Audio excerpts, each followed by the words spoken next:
స్పష్టత ఇవ్వండి. అధ్యక్ష, గౌరవ సభ్యుల అభిప్రాయాల్ని చాలా స్పష్టంగా చెప్పారు అధ్యక్ష. నేను ఫస్ట్ ప్రశ్నకి లేదండి అని ఏ విధంగా చెప్పానంటే అధ్యక్ష,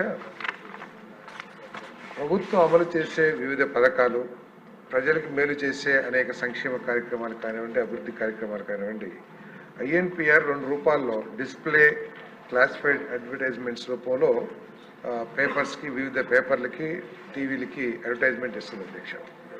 దీంట్లో ఒక జియో ఉంది అధ్యక్ష, జియో నెంబర్ 431. నాకు తెలిసి దీని తర్వాత ఇంకేమి జియోలు వచ్చినట్లేవు దీనికి సంబంధించి. అంటే నేను అడిగాను, జారీ చేయటానికి ఏ విధమైన గైడ్ లైన్స్ ఉన్నాయి ఈ డిస్ప్లే అడ్వర్టైజ్మెంట్ కానీ లేకపోతే క్లాసిఫైడ్ అడ్వర్టైజ్మెంట్స్ కానీ అని చెప్పేసి కనుక్కుంటే అధ్యక్ష, దాంట్లో GOMS నెంబర్లో 431లో ఏముందంటే అధ్యక్ష, సమాచార పౌర సంబంధాల శాఖ విచక్షణ అధికారం కల్పించడం జరిగింది. వివిధ ప్రభుత్వ శాఖలకు సంబంధించిన అడ్వర్టైజ్మెంట్లకు సమాచార పౌర సంబంధాల శాఖకు కేటాయించిన బడ్జెట్, ఈ విచక్షణ అధికారం కల్పించడం మూలంగా ఈ విధంగా చేశారని చెప్పేసి నేను భావించాను అధ్యక్ష. ఈ జీవోలో ఉంది కాబట్టి.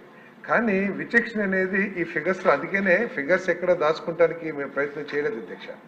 ఏ విధమైన చెల్లింపులు జరిగినాయి అవన్నీ కూడా చాలా స్పష్టంగా చెప్పాము అధ్యక్ష. మన సాక్షి పత్రికకి 371 కోట్లు ఇస్తే అన్ని పత్రికలు కలిపి 488 కోట్లు మాత్రం ఇచ్చాము అధ్యక్ష.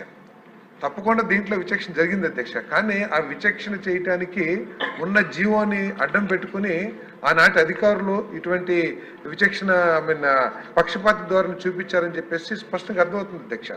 ఒకవేళ ఈ శాఖకి ఏదన్నా ఇన్ఫర్మేషన్ దాయాలి లేకపోతే తప్పుదో పట్టించాలనే ఉద్దేశం ఉంటే ఈ ఫిగర్స్ అన్ని కూడా ఇవ్వడానికి ప్రయత్నం చేసేవాళ్ళం కాదు అధ్యక్ష. కాబట్టి పక్షపాత ధోరణి చాలా స్పష్టంగా కనపడతా ఉంది. కానీ ఆ పక్షపాత ధోరణి చేయటానికి ఈ జీవోని అడ్డం పెట్టుకుని అధికారులు కొంత చేశారని చెప్పేసి చాలా స్పష్టంగా అర్థమవుతుంది అధ్యక్ష. తప్పకుండా, ఎందుకంటే ఈ 371 కోట్లే కాకుండా వేరే డిపార్ట్మెంట్స్ ద్వారా కూడా దాదాపు 35 కోట్ల రూపాయలు ఈ సాక్షి పేపర్కి ఇవ్వటం జరిగింది అధ్యక్ష. ఇది వివిధ కలెక్టర్లు వాళ్ళందరూ కూడా 32,70,00,000, అంటే మొత్తం దాదాపు 400 కోట్ల రూపాయలు ఈ ఒక్క పత్రికే ఇచ్చారు అధ్యక్ష. 371, 32 అంటే 403 కోట్ల రూపాయలని ఈ ఒక్క పత్రికే ఇచ్చారు 5 సంవత్సరాల్లో.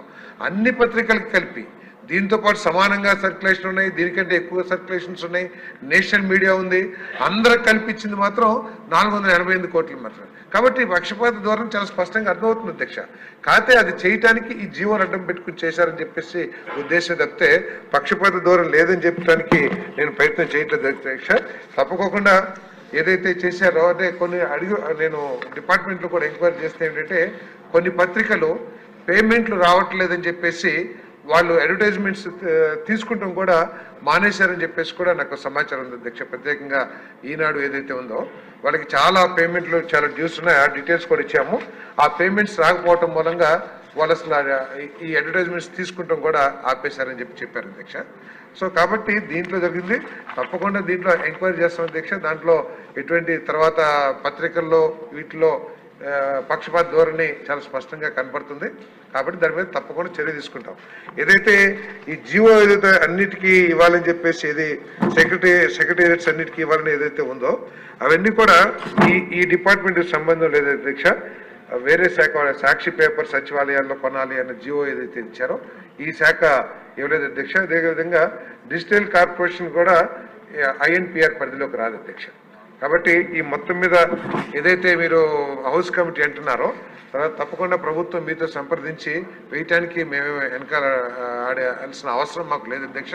తప్పకుండా దీంట్లో ఏదైతే జరిగిందో దాని మీద తప్పకుండా చర్యలు తీసుకుంటాం. దీంట్లో పక్షపాత ధోరణి ఉంటే అందరి అధికారుల మీద కూడా చర్యలు తీసుకుంటాం. ముఖ్యమంత్రి గారితో